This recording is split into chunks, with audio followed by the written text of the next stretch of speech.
In the show today, we'll talk more about the super crazy thin TV that hangs on your wall like wallpaper. And motor giant Ford is building Wi-Fi hotspots for some of its cars to be released later this year. We'll close off the show with a clip from a live radio interview on BlackBerry's new self-driving center that was launched a few weeks ago. Welcome back to Whirlwind Radio. Thanks for joining us. I'm your host, Marcelo Sugdeo.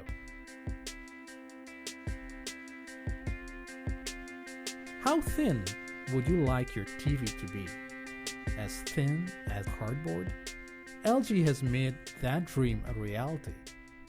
LG officially introduced its W-Series OLED TV on Wednesday of this week at CES 2017.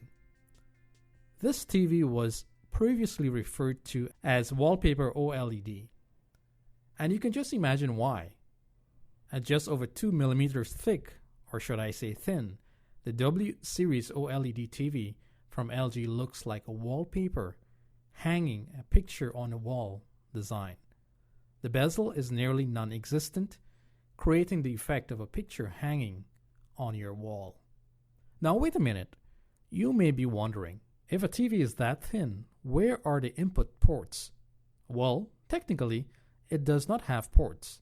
Instead, LG used a thin cable to connect the TV to the soundbar, which houses all the necessary inputs, including 4 HDMI ports, 3 USB connections, and an optical audio port. This is a nice way to deal with all the cables, a neat cable management idea. The soundbar has Dolby Atmos surround sound capability. It comes with a motorized speaker that refracts sound off the ceiling that produces an incredible surround sound experience. The downside to this sort of setup is that you'll need to have a credenza or some other piece of furniture below your TV to hold the soundbar, which is not too bad given that there will be no protruding cables around.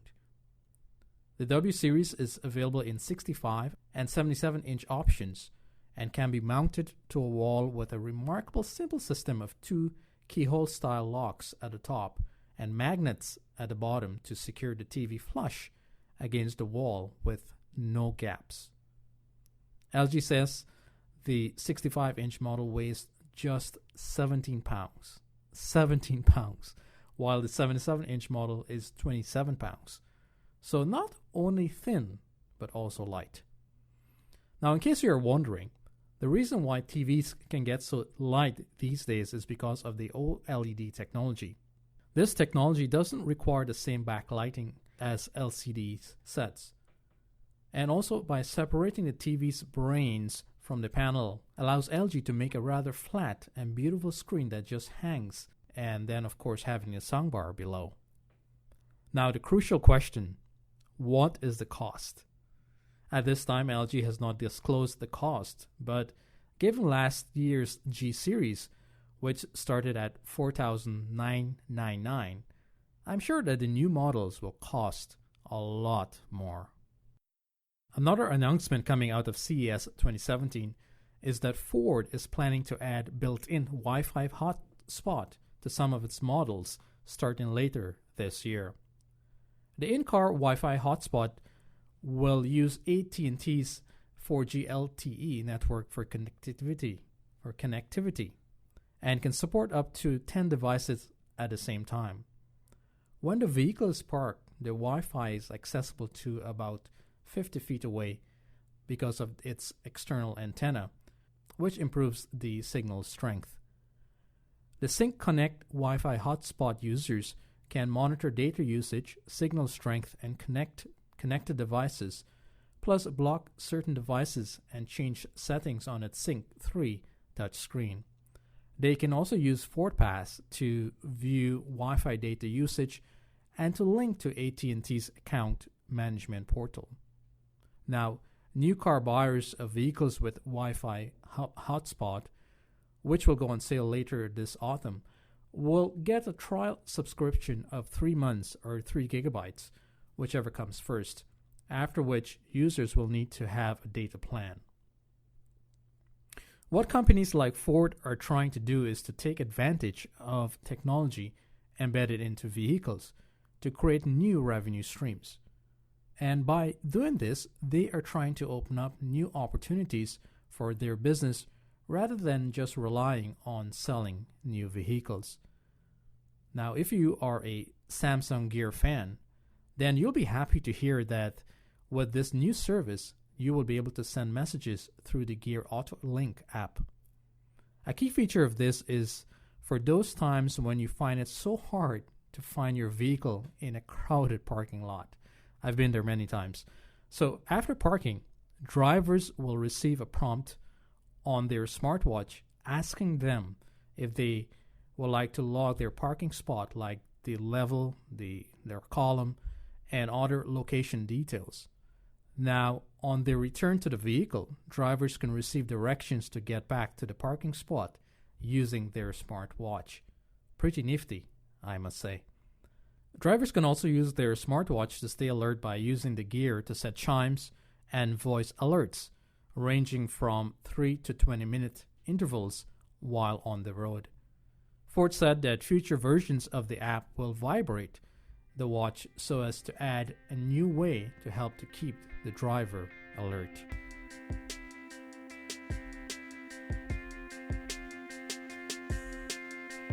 And now I would like to share an exciting interview about BlackBerry's Self-Driving Innovation Center. In this interview, Nestor Arellano from IT in Canada was interviewed on the Carl and Meehan Show on the 1310 News in Ottawa on December 20th. Take a listen. BlackBerry announcing yesterday they will open a research center for self-driving cars in Canada. Now, while it may feel like a scene from the Jetsons, driverless cars will be traveling our streets in the not-so-distant future. Nestor Arellano joins us now on the line. Good afternoon. How are you, Nestor? Hi there. Good afternoon, Mark. Are you having a great day? How are you? We're close to the to Christmas and the holidays, and I feel like time's running out. But in terms of self-driving cars, we still have some time to wait. Yeah. So people who might think they'll find a nice self-driving car under the tree, they'll have to wait a bit longer. You know, are we ready for self-driving cars in Canada? Well, you know, Mark, that's a very good question because we have a lot of tech companies and automobile companies left and right saying that they'll be shooting out these cars in the very near future, as early as 2017. But really, a good question would be: are we ready to be passengers or drivers in these driverless cars? There are a few hurdles to these vehicles, actually. Yeah, you know, Nestor, that's one thing, I think about when, we bring up driverless cars. If we're on the highway, we're driving, and, who makes the decision when we come into, accidents, sometimes pedestrians, there's a whole moral issue surrounding it. Precisely. A few years back, there were questions about, do we have the technology? Are the consumers going to be ready for this? One of the key hurdles actually is policy. The developers and the makers of these cars are going to find that they might hit a roadblock, so to speak, when it comes to government, because governments around the world haven't actually come up with any laws governing the operation of driverless cars in their streets. Wow. And, yeah. Yeah. Mm-hmm. And as you said, there is a moral issue. I was talking earlier with a few developers, and they were talking about, the driverless cars can be programmed to sort of calculate for itself, what if it came into a situation where it only had two choices? Would it hit a group of pedestrians on the sidewalk, or would it choose to go into a ravine and destroy itself? What would the vehicle do? Could it be programmed to be an altruistic driverless car, or could it be programmed to be a sort of a moral driverless car? Right, and raises the question, of course, of who's liable in those situations too. And yes, in accidents, we are told that it's going to lessen accidents. But if you do, if the owner of a driverless car does figure in an accident, who's going to be responsible for it? Would it be the makers of the car, or would it be the driver? That's a sort of a puzzle that has to be answered or faced by a lot of insurance companies. BlackBerry announcing yesterday that they will open a research center for self-driving cars here. I know Apple as well has been investing into it. What type of technology are they currently researching? What's that again? What type of technology will they be researching, or are companies currently researching? So yeah, QNX is a company bought by BlackBerry back in 2010, and it has a very sizable presence in the automotive industry because it's responsible for developing the software and of what we call infotainment systems in cars. When you drive cars nowadays, that has this big panel in the front where you can choose from the touch screen what station you want to listen to or what service you want to access.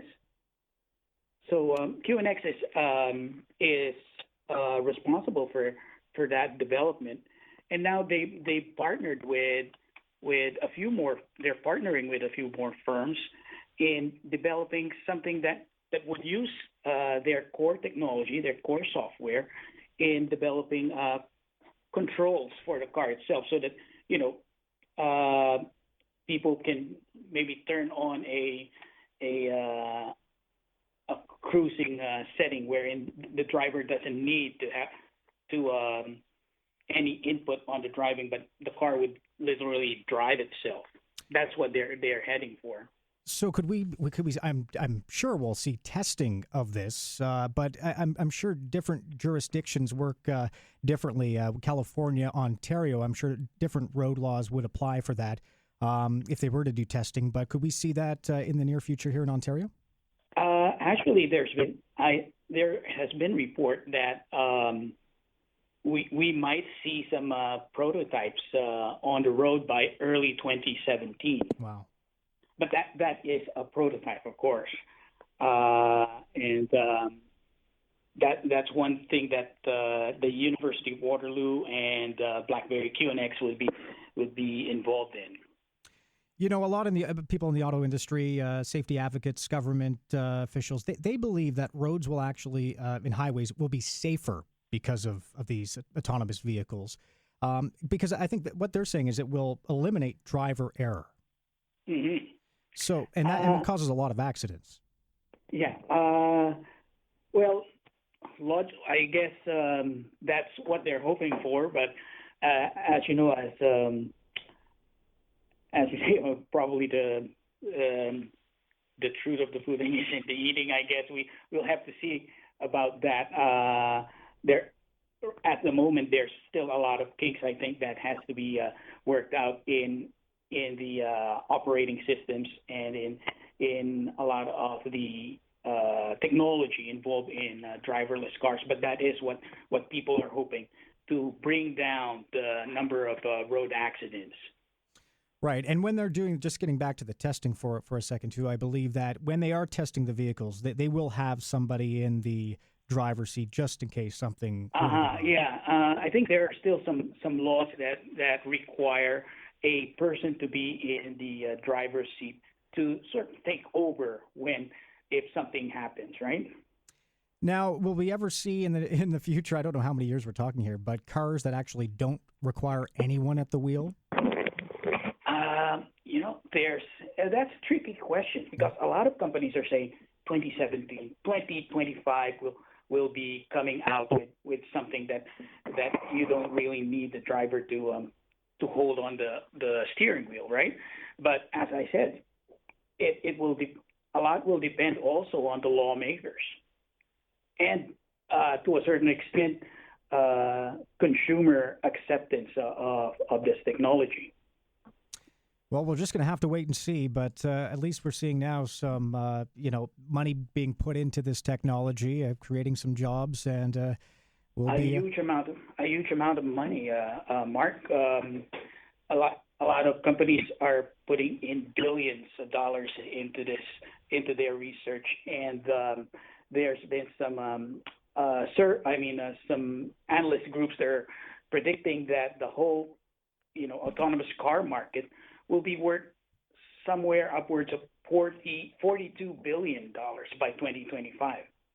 Wow. And for BlackBerry, what do you think of the move by this company that we've known for so long as maker of phones, now moving into this type of research? This is kind of in their back alley. I mean, they've always been at the forefront of creating technology.